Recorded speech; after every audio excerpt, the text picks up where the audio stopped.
የሀገር ውበት በጥበብ ይደምቃል።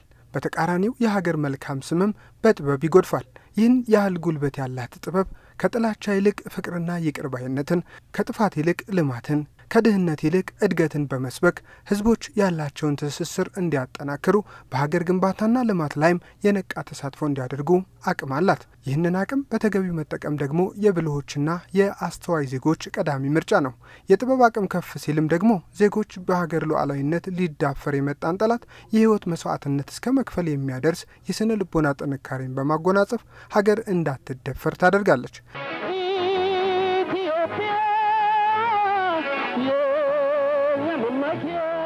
በኢትዮጵያ ታሪክም በታላቁ የኢትዮጵያ ህዳሴ ግድብ ግንባታና በሌሎች የልማት ስራዎች የኪነ ጥበብ ውጤት በተግባር ታይቷል ይላሉ አርቲስት ሙሉነህ ዘለቀ። ለምሳሌ አባይን እንውሰድ። የትውልድ የታሪክ ባለቤት ነው። አባይ በአፄ ኃይለ ሥላሴ ቢጀመርም ነገር ግን በወቅቱ ለመስራት አቅሙም ስላልነበራቸው የትውልድ አባይን በራሱ ገንዘብ በራሱ ህዝብ በራሱ ጉልበት በራሱ መሐንዲስ ሰርቶ አልቋል።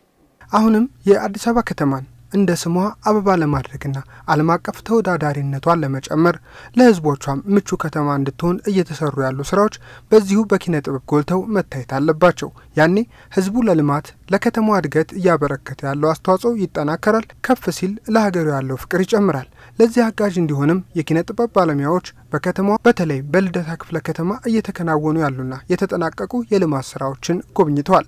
ጉብኝቱ በጥበብ ውስጥ ያሉ ዜጎች የትውልድ ኃላፊነታቸውን እንዲወጡ የማስቻል ዓላማን ያነገበ መሆኑን የክፍለ ከተማው ባህል ኪነ ጥበብና ቱሪዝም ጽሕፈት ቤት ኃላፊ አቶ ግዛው አለሙ ይናገራሉ።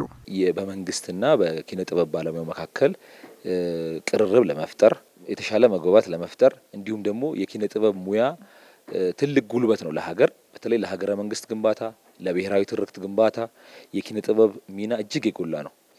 ይህም ሚና ደግሞ የኪነ ጥበብ ባለሙያው ተረድቶ አውቆ ተገንዝቦ ከኪነ ጥበብ ባለሙያ የሚጠበቀው ሚና በአግባቡ እንዲወጣ በከተማዋ የተከናወኑት የልማት ስራዎችም ከተማዋን ከመቀየር ባለፈ ለኪነ ጥበብ ስራ ምቹ ሁኔታን የፈጠረ ስለመሆኑ የተናገሩት ደግሞ በጉብኝቱ ላይ የተሳተፉ የኪነ ጥበብ ባለሙያዎች ናቸው። አሁንም የታሪክ ባለቤት ነን። የኮሪደር ልማቱን ስንመለከት መሰረታዊ ልማቱን ስንመለከት አሁን የምንመለከታቸው ራሱ የአርት ማዞተሪያ ቦታዎችን ማየት እነዚህ አልነበረም። አንድ ለናቱ ብሔራዊ ቲያትር ራስ ቲያትር አገር ፍቅር ነበሩ። አሁን ደግሞ በየመንደሩ በየክፍለ ከተማው ደግሞ እንደዚህ መስራቱ እጅግ የሚያስደስት ነው። ትውልድን ለመቅረጽ የሚያመች ነው። ለመጻፍም ይመቻል፣ ለማንበብም ይመቻል፣ ለመዝናናትም ይመቻል። ለኛ በተለይ አርት ላይ ለሚሰሩት ለእንደኛ አይነት ሰዎች የፈለግነውን ነገር መስራት እንችላለን። እንደ ቪዲዮ እንደ ክሊፕም ሆነ እንደ ድራማ እንደ ፊልም ምናምን እንደነዚህ ነገሮች እንድንሰራ በቃ መንገድ የከፈተልን አሪፍ ነው ብዬ ነው የማስበው።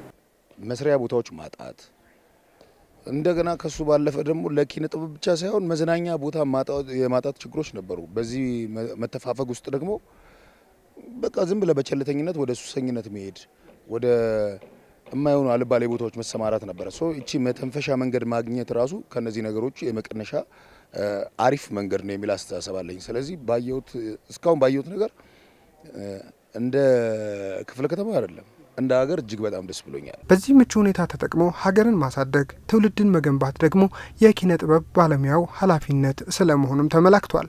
ህዝብና መንግስትን ማገናኘት ነው፣ ማስተማር ነው። መድረክ ባገኘ ሰዓት ማስተማር ነው ያለበት።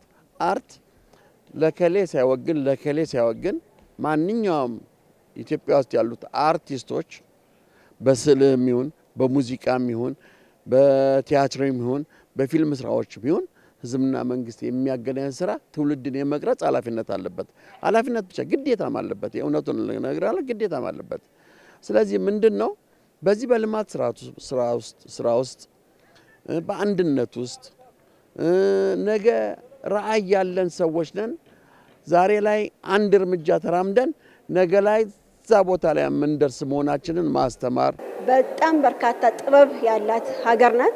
ይሄንን ደግሞ ለውጭ ዓለም ማስተላለፍ ማሳየት ደግሞ የዚህ የጥበብ ቤተሰብ ኃላፊነት ነው የሚሆነው ማለት ነው። ከዚህም አንፃር እንግዲህ የኛ ያልተነካ በጣም በርካታ ቱባ የሆኑ የጥበብ ስራዎች ባህሎች አሉና ይሄንን ተጠቅመው ይሄንን ደድል ተጠቅመው በተለይ ለውጭ ዓለም ኢትዮጵያ ከፍ ብላ እንድትታይ የሀገራችን ባህል ትውፊት ለውጭ ዓለም ከፍ ብሎ ታይቶ የሀገርን የበላይነትን ጭምር መያዝ የምንችልበትን አደራ ነው በዚህ አጋጣሚ መለው ሀገርና ጥበብ ለኢትዮጵያ ማንሰራራት በሚል መሪ ሐሳብ በተደረገው የኪነ ጥበብ ባለሙያዎች ጉብኝት ላይ የተለያዩ አንጋፋና ጀማሪ የኪነ ጥበብ ሰዎች ተሳትፈዋል።